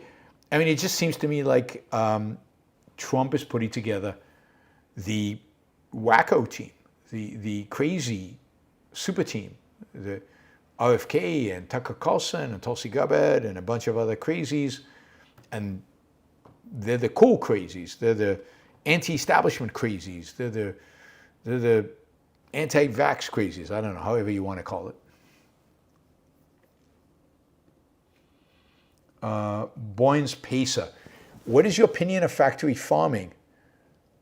Wow, I think factory farming keeps the world alive. I think we have 8 billion people on planet Earth all eating pretty well, maybe too much, because of factory farming. So I don't know that factory farming ultimately is optimal for health. That is, I don't know that it's yet optimized for health because I don't think we completely understand what health requires in terms of food. But, so it's likely, although not certain, that pasture-raised chickens and cows and so on are healthier than cows and chickens that are factory farmed. But there's no way, in terms of the quantity of food, to get enough food to feed 8 billion people without factory farming. Now, I think as we get richer, and I think as we get more knowledgeable about health, there will be a lot more emphasis on how healthful the food is. We will be willing to pay more for that food. And as the 8 billion people around the planet are wealthier, they will be able to afford more expensive food, more food that has gone through more labor-intensive processes to make it healthy, whether that means grazing cattle or whatever, or ultimately maybe artificial meat. And ultimately, we probably won't have as much factory farming as we do today. Not because there's something immoral about it, not because there's something wrong about it, but because there's something better. We will just move to a better state. But right now, given that we're not as rich as we should be, or could be, and that people want cheap food, the way to get cheap food is from factory farming. I don't think there's a moral issue about cows suffering, chickens suffering. I don't care. I mean, it would be nice if we could minimize that suffering, but I don't think it's that big of a deal. I don't think it's that important. I mean, it's not like cows. You don't like to see dogs suffering and cats suffering primarily because they have a direct connection to human beings, and we relate to them in a personal way. Don't have that with cows and pigs and chickens. Certainly not with chickens. So who cares? Torturing and doing things that just cause pain for no reason is of course wrong, but it's always been the case that we've had to slaughter the meat and do these things, and that's not pleasant, and it's not pain-free, but it is what it is. We need to eat. So the priority is feeding human beings. And again, I think over time, we will find more effective ways of feeding human beings. Artificial food, food that is, if the Republicans don't shut it down, which is bizarre, right?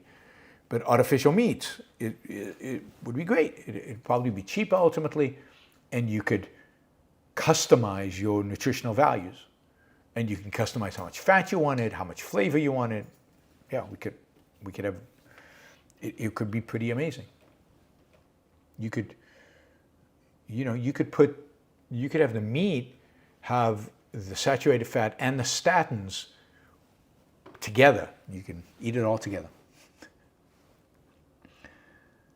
All right, let's see.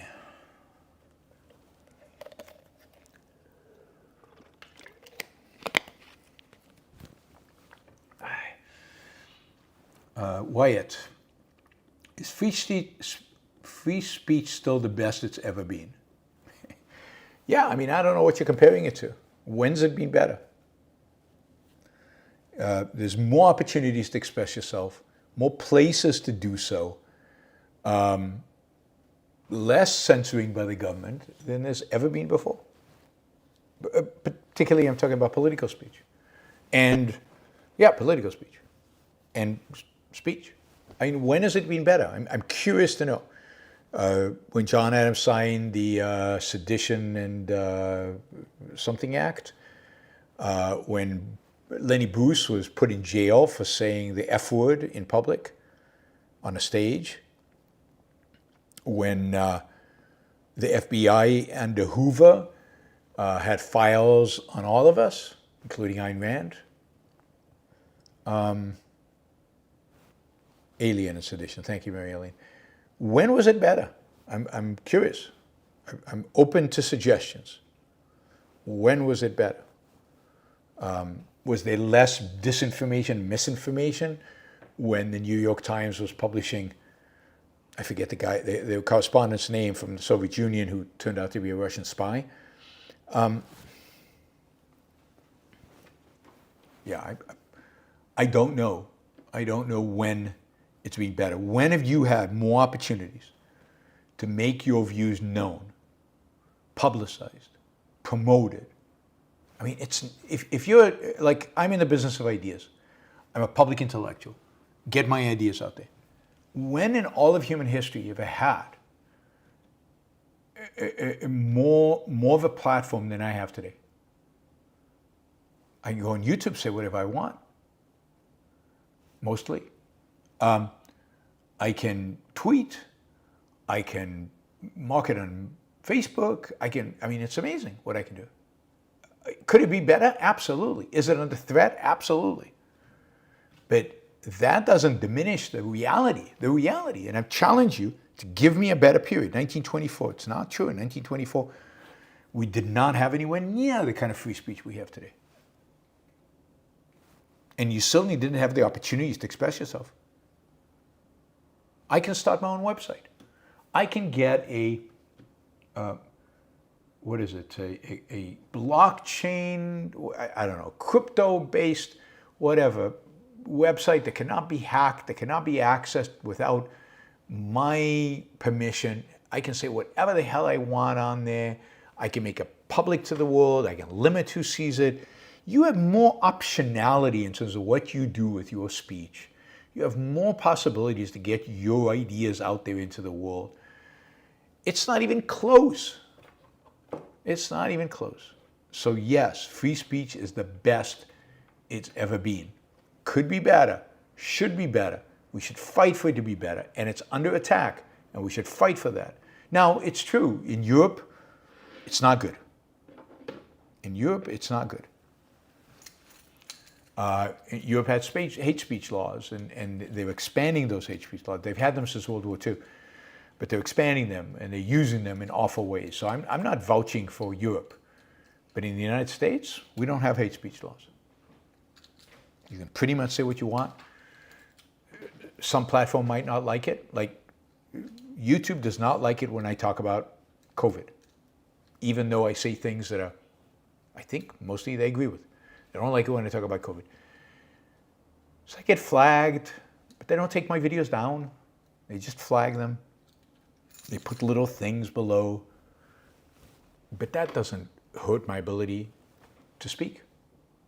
And they're providing me with this unbelievable service for relatively low fee.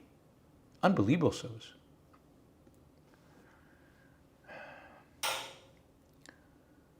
All right. Raphael says, hi, Yaron. Exciting news. I'm starting a new job in tech. Mergers and acquisition at Deloitte. Oh, wow, that's a great job. Any advice or tips on how to be successful in this field? I don't have I mean, the main thing is to just work hard, particularly, first couple of years, just work your butt off. Do what, learn from the people who've been doing this for a long time, ask a lot of questions, be engaged, read up on the industry thoroughly, really get to know the players, but really, hang out, really try to learn from the senior people on the team and really work out, really try to excel at it. I mean, that's the best advice, only advice I have, really. Jacon, any thoughts on Palentir and Anduril growth potential, Palmer Luckey, Alex Karp, and the future of healthier market in defense contracts? Yeah, I've talked about this on the show a few times. I'm very positive about the potential for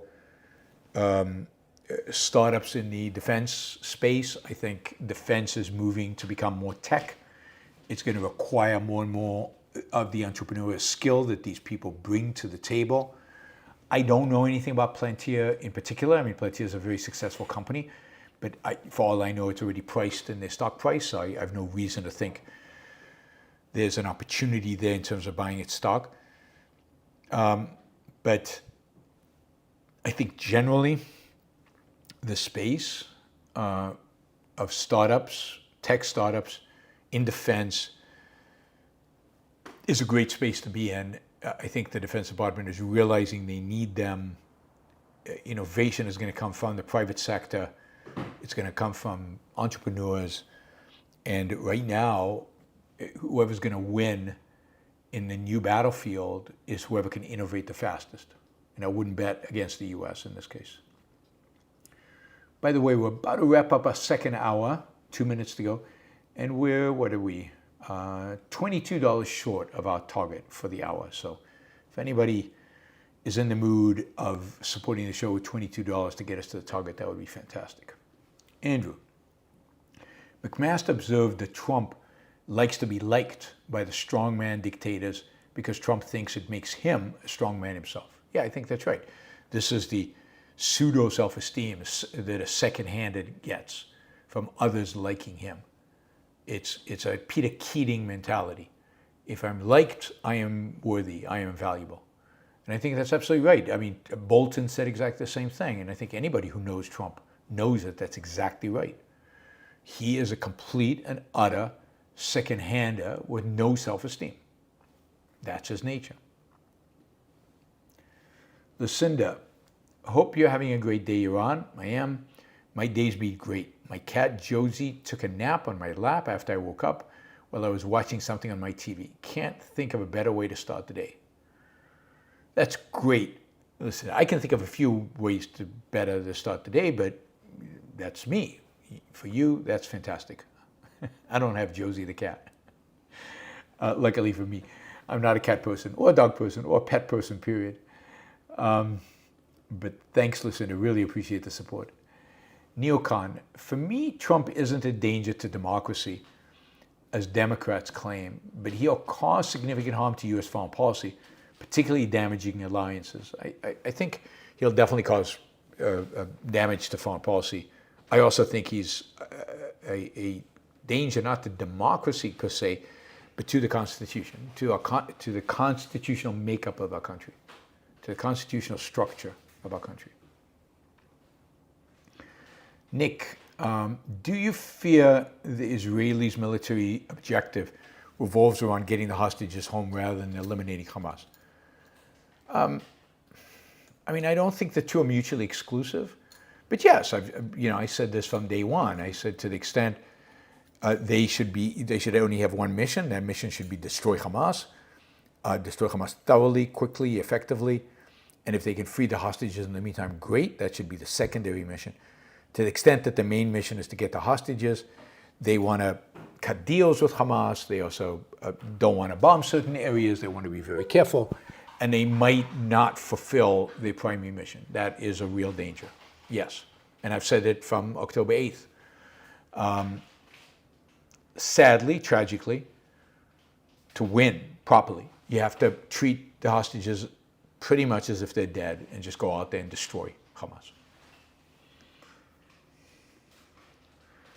Lucinda, knew a trans guy who transitioned as a kid, and while he's happy living as a guy and has no intention of going back, he very much so regrets transitioning as a kid because it's made his bones very fragile. Yeah, I mean, that's just one of the many health risks that are associated with this. Most of them are unknown. The side effects are unknown. The research, as I said, the science is very shaky. It's just a bad idea until you reach maturity to have anything done. And then anything you do should be really thought out well in advance. Really thought out. And I don't think kids can think it out. I don't think they can think it through. I don't think they can weigh the pluses and minuses. I don't think they can weigh the cost and benefits and the side effects and all that. And I don't think the parents should be in that business. I think the parents should leave it as is until the kid is an adult and then make their own decision.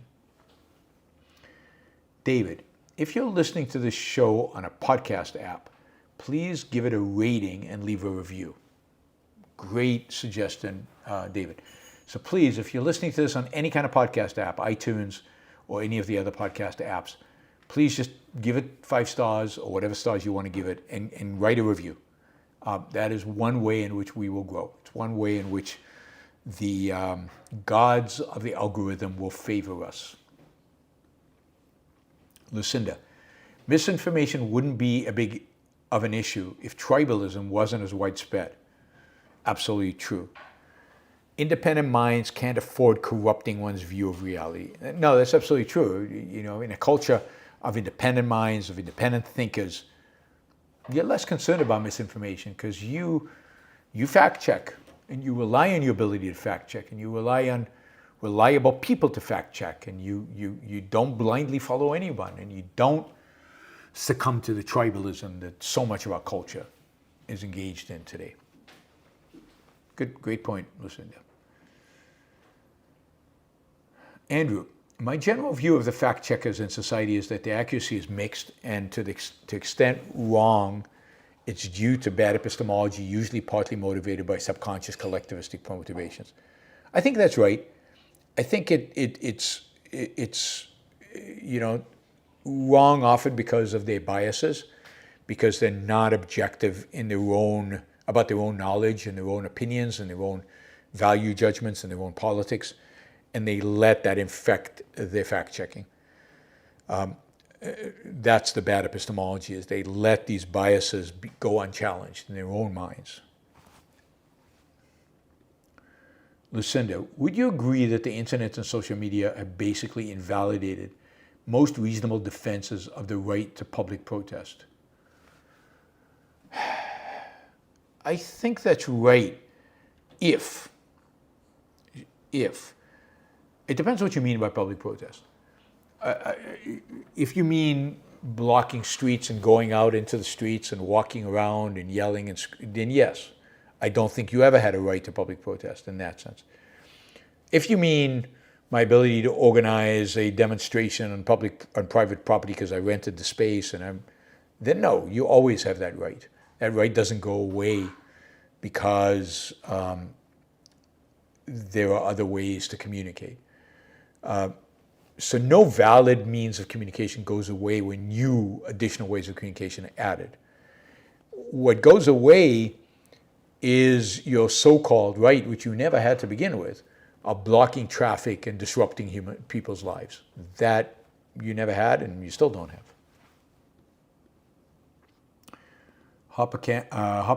Friend Hopper. I get the feeling that Trump thinks he is a smart fella, but if you ask me, I think he is a Fart Smella, okay? I think he thinks he's smart.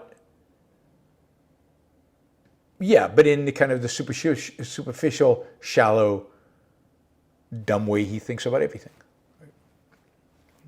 And I think he's wrong. Frank says, in love, should I steal one's heart or trade for it? Everything's a trade. Don't steal.